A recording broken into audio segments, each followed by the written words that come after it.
Jusqu'à présent, cette serre ne servait qu'à faire les semis et à démarrer les cultures précoces. Ensuite, l'été, j'utilisais surtout les zones extérieures. Cette année, ça va changer car il y a trop d'inconvénients à cultiver dehors dans mon jardin.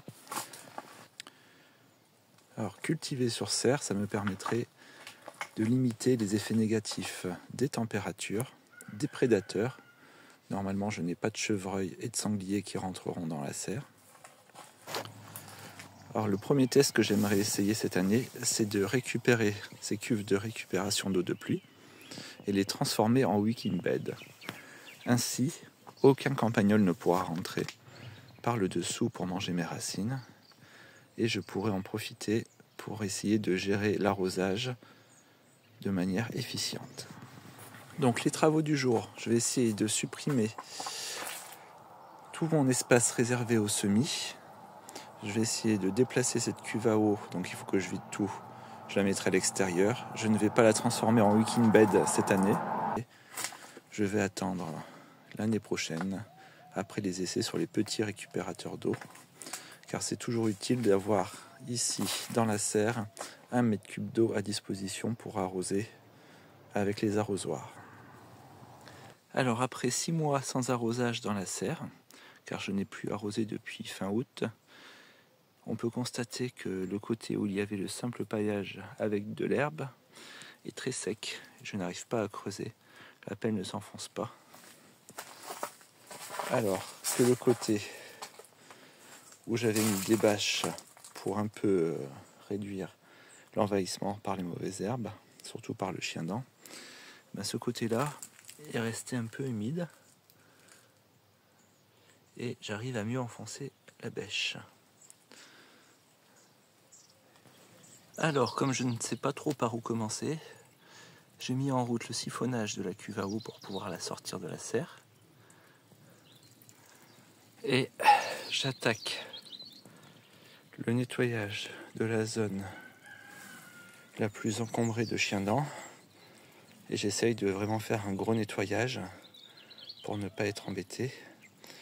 Mais les racines sont même à plus de 20 cm de profondeur. En creusant le long de la bâche, je n'arrive pas à sortir les racines du chien-dent.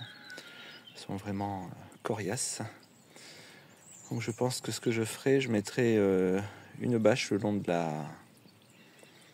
une bâche de paillage le long de la serre pour limiter l'invasion du chien-dent. Alors cette année, j'ai décidé de faire une serre expérimentale. Donc je vais faire plein de types de cultures différentes. Là, je suis en train de préparer la première. Ça sera une culture classique, donc sur terre avec paillage. Là au fond, je mets un peu de bâche contre la bâche de la serre parce que j'ai beaucoup de repousses d'herbe le long de la bâche et ça va m'éviter que l'herbe envahisse le carré potager. Allez, je vais faire le contour certainement avec des tuiles, comme ça me rangera quelques tuiles au passage. Allez, maintenant que ça c'est fait, je vais aller démarrer la tondeuse pour mettre un peu de paillage. Et peut-être que je vais aller planter quelques salades que j'ai achetées cette semaine à la pépinière. Voici donc mes premières plantations dans cette zone de culture. Première plantation de l'année d'ailleurs, on est sous serre. Donc j'ai mis quelques pieds de fraises au bord, 2 rangées de salades. Et ici on ne voit pas, mais j'ai mis une rangée d'oignons. Et sur le passage, j'ai mis mes petits pieds en attente. Donc il nous reste encore beaucoup de travail dans la serre. C'est l'apocalypse. Mais j'ai fait rapidement cette première zone parce que j'avais trop envie de planter. Alors je pense que la prochaine fois, je vais peut-être faire la deuxième zone qui est à l'entrée parce que je ne vais pas modifier grand-chose. On a quelques aromates et de la verveine.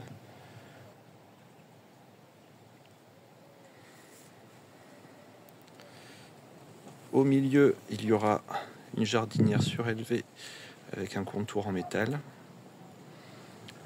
Au fond, il y aura 3 wicking beds faits avec des récupérateurs d'eau de pluie. Je vais tester différentes hauteurs d'eau pour voir ce qui marche le mieux. Et ici, je pense que faire une zone de culture où je vais enterrer du bois. Et là-bas, au fond à droite, peut-être une zone en lasagne.